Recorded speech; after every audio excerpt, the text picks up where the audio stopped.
എന്താ വിശേഷം? അപ്പ അറിഞ്ഞില്ലേ? നിങ്ങൾ ഈ പറഞ്ഞ സ്ഥാപനം ഏതെങ്കിലും രഹസ്യമായി നടത്തുന്ന ഒരു സ്ഥാപനമാണെങ്കിൽ കഴിഞ്ഞ നിയമസഭാ തെരഞ്ഞെടുപ്പിൽ മുഹമ്മദ് റിയാസ് തെരഞ്ഞെടുപ്പിൽ മത്സരിക്കുമ്പോൾ അദ്ദേഹം സ്വാഭാവികമായിട്ടും ഇതെല്ലാം വ്യക്തമാക്കിയതാണ്. ജനങ്ങൾക്ക് മുമ്പിൽ വേണമെങ്കിൽ അതിന് രേഖ നിങ്ങൾക്ക് ബോധ്യപ്പെടാൻ വേണ്ടി പറ്റുന്ന കാര്യമാണ്. ഇവിടെ ഒന്നും രഹസ്യമായി മറച്ചു വെച്ച സ്ഥാപനമല്ല. ലേക്കർ ഇന്ത്യയെ സംബന്ധിച്ച് സ്വാഭാവികമായിട്ടും അദ്ദേഹത്തിന്റെ ഭാര്യ ആയതുകൊണ്ട് തന്നെ അതിന്റെ സ്വത്ത് വിവരങ്ങളും മറ്റ് സ്ഥാപനങ്ങളെ സംബന്ധിച്ചും എല്ലാം ഡോക്യുമെന്റ് വ്യക്തമാക്കുമ്പോൾ ഇത് വ്യക്തമാക്കിയിരുന്നു. ഇവൻ നമ്മളെ കുഴപ്പിക്കാനുള്ള പരിപാടി, ഇവനിതിൽ എന്തോ കൈയുണ്ട്. എന്നിട്ട് അതിനപ്പുറത്തേക്ക് ഞാൻ പറഞ്ഞല്ലോ, ഒരാൾക്ക് ബിസിനസ് നടത്തിക്കൂടാ, അല്ലെങ്കിൽ കച്ചവടം നടത്തിക്കൂടാ, തൊഴിൽ ചെയ്തുകൂടാ. ഒരു സ്വതന്ത്രമായിരിക്കുന്ന ഒരു വ്യക്തിയെ സംബന്ധിച്ച് ഇതുപോലൊരു നിങ്ങൾ യഥാർത്ഥത്തിൽ മീഡിയ എന്നുള്ള നിലയിൽ നിങ്ങൾ എന്നോടല്ല ഈ ചോദ്യം ചോദിക്കണം. നിങ്ങളിപ്പോൾ കോൺഗ്രസ് നേതാവും BJP-യും ഒരുമിച്ച് ചേർന്നുകൊണ്ട് അപ്പുറം ഈ വിഷയത്തിൽ ഒരു കേന്ദ്ര അന്വേഷണ ഏജൻസിയുടെ വേട്ടയെ സംബന്ധിച്ച് സംസാരിക്കുമ്പോൾ നിങ്ങൾ അവരോട് ചോദിക്കണം. സ്വതന്ത്രമായിരിക്കുന്ന ഒരു വ്യക്തി എന്നുള്ള നിലയിൽ വീണ ടിക്ക് അദ്ദേഹത്തിന്റെ വിദ്യാഭ്യാസം ഒരുപക്ഷെ നിങ്ങൾക്ക് ബോധ്യമുണ്ടാകും, ഇവർക്ക് ബോധ്യമുണ്ടോന്ന് അറിയില്ല, ഒരുപക്ഷെ നിങ്ങൾക്ക് ബോധ്യമുണ്ടാകുമായിരിക്കും. 10-20 വർഷത്തോളം ഈ മേഖലയിൽ എക്സ്പീരിയൻസിലുള്ള ഒരു IT സെക്ടറിൽ എത്രമാത്രം അതിന് പ്രതിഫലം ഉണ്ടാകും, എങ്ങനെയാണ് IT മേഖലയിലെ പ്രതിഫലം എന്നെല്ലാം ബോധ്യം നിങ്ങൾക്കുണ്ട്. അങ്ങനെ ബോധ്യമുള്ള നിങ്ങൾ ഈ വിഷയം അവരെ ബോധ്യപ്പെടുത്തണം. UDF ഗവൺമെന്റ് വന്നപ്പോഴേ ഞങ്ങൾ പ്രതീക്ഷിച്ചു അത്രേ, എന്ത് ED ഞങ്ങളെ അങ്ങ് കുടുക്കി കളയുമെന്ന്. ഷാജർ, UDF ഗവൺമെന്റ് കേന്ദ്രത്തിലല്ല അധികാരത്തിൽ വന്ന് കേരളത്തിൽ. പ്രതിപക്ഷ നേതാവിന്റെ ഭവനം ഒഴിഞ്ഞു കൊടുത്തില്ല. എന്തുകൊണ്ടാണ് ഒഴിഞ്ഞു കൊടുക്കാഞ്ഞത്? നിങ്ങളുടെ ക്ലിഫ് ഹൗസിൽ അറ്റകുറ്റപ്പണികൾ നടക്കുകയായിരുന്നു.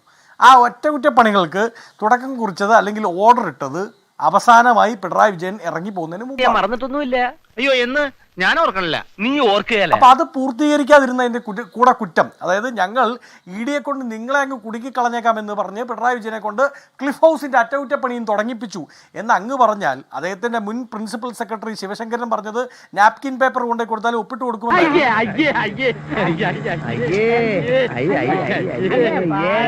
അദ്ദേഹം പറഞ്ഞു. വീണ വിജയന്റെ വിദ്യാഭ്യാസ യോഗ്യത അങ്ങേക്കറിയാമല്ലോ, ആർക്ക്? ഈ ഗോപികൃഷ്ണന് എനിക്കൊക്കെ അറിയാലോ. അപ്പൊ അതിൽ എത്ര രൂപ കിട്ടുമെന്ന് അറിയാം. ഇത് തന്നെയായിരുന്നു ഇന്നലെ റിയാസ്. ഞാൻ പ്രതീക്ഷിക്കുന്ന എന്റെ സുഹൃത്ത് ഷാജിർ ഇപ്പൊ DYFയുടെ സമ്മേളനത്തിൽ ഇരിക്കുകയാണ്. ആ സമ്മേളനത്തിൽ ഷാജിർക്ക് ഇരിക്കുമ്പോ നിങ്ങൾ SFI-ലും ബാലസംഘത്തിലും ഒക്കെ ഉള്ള എന്തോ കുത്തി പറയുന്ന പോലെ എനിക്ക് ഫീൽ ചെയ്യുന്നുണ്ട് കേട്ടോ.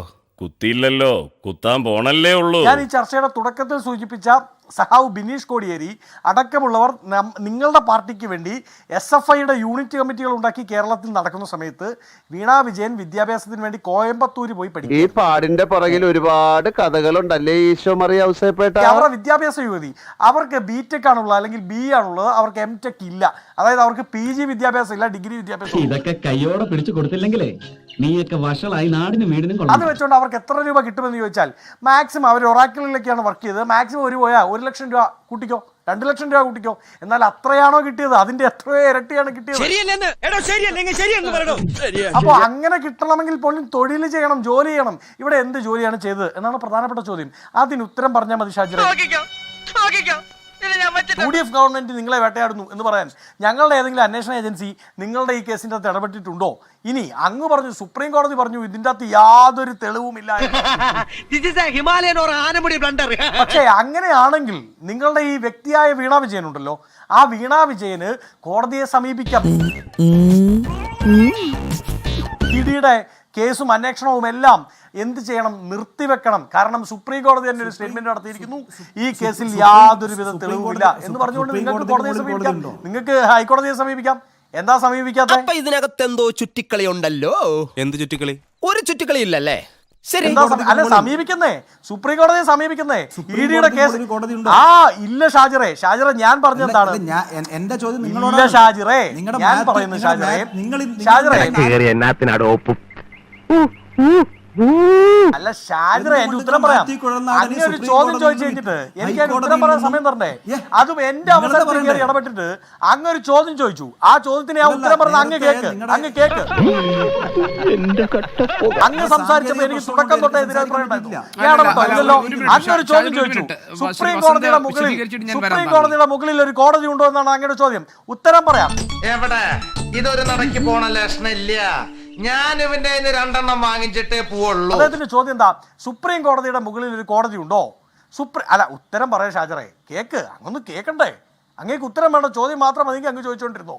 ഞാൻ ആകാശവാണി കേട്ടോണ്ടിരിക്കുന്നു. പെരുമ്പാമ്പ് വിഴുങ്ങി അവന്റെ തലയിൽ ഷാജർ പറയുന്നത് എന്താണ്? സുപ്രീം കോടതിക്ക് മുകളിൽ ഒരു കോടതി ഉണ്ടോ? ഇല്ല ഷാജറെ, അവിടെയാണ് എൻ്റെ പോയിന്റ്.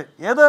നിങ്ങൾ ഏതെങ്കിലും ഇവിടെ SFIയിലൊക്കെ പ്രവർത്തിച്ച അഭിഭാഷകരോട് പറഞ്ഞിട്ട് അവരോട് സുപ്രീം കോടതിയെ തന്നെ സമീപിക്കാൻ പറയൂ. ഈ കേസ് എന്ത് ചെയ്യണം? കോഷ് ചെയ്ത് കളയണം, അന്വേഷണം കോഷ് ചെയ്യണം എന്ന് പറഞ്ഞുകൊണ്ട് സുപ്രീം കോടതി ഇങ്ങനെ സ്റ്റേറ്റ്മെന്റ് നടത്തിയിരിക്കുന്നു. ഓൺ ബേസിസ് ഓഫ് ദാറ്റ് ഞങ്ങൾ ഇതാ കോടതിയെ വീണ്ടും സമീപിക്കുന്നു. വീണാ വിജയനെതിരായിട്ടുള്ള എല്ലാ അന്വേഷണവും കോഷ് ചെയ്യണം. സമീപിക്കുന്നേ, അങ്ങനെ കോഷ് ചെയ്യപ്പെടുമെങ്കിൽ ഒന്ന് സമീപിക്കുക. എന്താ ആ പ്രതീക്ഷയും അവിടെയാണ് ED വ്യക്തത വരുത്തിയിരിക്കുന്നത്.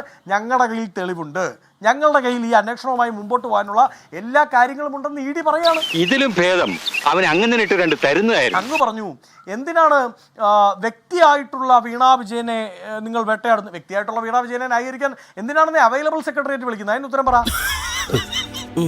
ഇന്നലെ ചർച്ചയിൽ പങ്കെടുക്കില്ല എന്ന് തീരുമാനിച്ച CPM ഇന്ന് ചർച്ചയിൽ പങ്കെടുത്തേക്കാമെന്ന് തീരുമാനിക്കുന്നത്. ഇതിനുള്ള മറുപടി പറയാൻ എനിക്ക് അറിയാഞ്ഞിട്ടല്ല, പക്ഷേ അണാ പൈസ വീണാ വിജയന് കിട്ടിയിട്ടുണ്ടെങ്കിൽ അവർക്ക് ആകപ്പാട് ഒരു ഡിഗ്രി വിദ്യാഭ്യാസം, കോയമ്പത്തൂർ അമൃത പീഠത്തിൽ പഠിച്ചെടുത്ത ഒരു ഡിഗ്രി വിദ്യാഭ്യാസം മാത്രം വെച്ചുകൊണ്ട് നിൽക്കുന്ന വീണാ വിജയന് അണാ പൈസ കിട്ടുന്നുണ്ടെങ്കിൽ അതിന്റെ പിന്നിൽ അവർ വീണാ തൈക്കണ്ടി എന്ന് പറയുന്ന പിണറായി വിജയന്റെ മകളായതുകൊണ്ട് മുഖത്ത് ഞങ്ങൾ ഇനി എങ്ങനെ നോക്കും?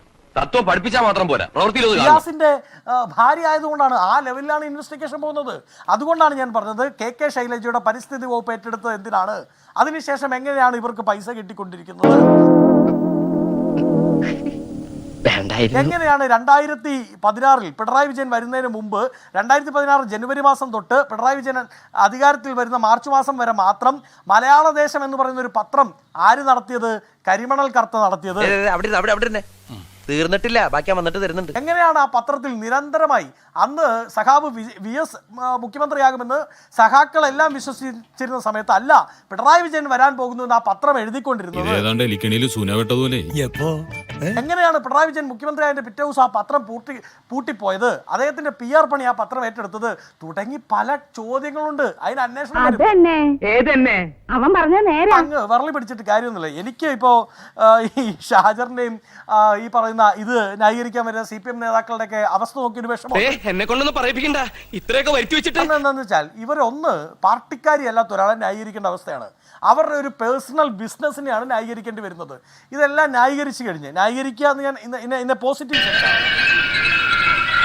എല്ലാം കഴിഞ്ഞ് ഇതിൻ്റെയൊക്കെ ഒരു വിഷമം മാറ്റാൻ വേണ്ടി ഏതെങ്കിലും സിനിമ ഉണ്ടാക്കാന്ന് വെച്ചാൽ സിനിമയ്ക്ക് എന്നാൽ അവിടെ സ്വർണ്ണക്കള്ളക്കടത്തും ഡിപ്ലോമാറ്റിക് ബാഗേജും പാർട്ടി സെക്രട്ടറിയൊക്കെയാണ് ഖലീഫ എന്ന് പറയുന്ന സിനിമയിൽ. അപ്പോ നാളെ നേരത്തെ തന്നെ ഇങ്ങോട്ട് എത്തണം കേട്ടോ. ശരി.